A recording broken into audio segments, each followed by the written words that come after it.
పవిత్రమైన ధనుర్మాసం రాబోతోంది. సామాన్యంగా ధనుర్మాసం అనగానే మనం అనుకునేది ఏమిటంటే, ఏముందండి పెళ్లి కాని ఆడపిల్లలు పెళ్లి కోసం ఏదో వ్రతం చేసుకుంటారు, అదే ధనుర్మాసం అని. కాదు, ధనుర్మాస వ్రతం ఎన్ని ఇస్తుందో మాటల్లో చెప్పలేం. పెళ్లి కాని ఆడపిల్లలైనా మగవాళ్ళైనా ఎవరైనా ఆ వ్రతం చేస్తే యోగ్యమైన జీవిత భాగస్వాముల్ని తీసుకొచ్చిస్తుంది.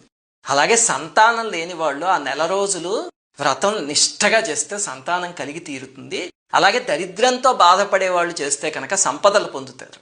అందుకే ఈ ధనుర్మాస వ్రతాన్ని శ్రీవ్రతము అని పిలుస్తారు, దానికి ఇంకొక పేరు అనమాట.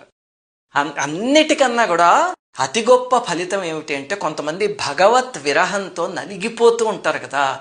అంటే భగవంతుని ఎలాగైనా పొందాలి, పరమాత్మని ఎలాగైనా పొందాలి అని స్పిరిచువల్ ఇంక్లినేషన్ ఉన్నవాళ్ళు, వాళ్ళని ఆధ్యాత్మికంగా చాలా పై స్థాయికి తీసుకువెళ్ళిపోతుంది.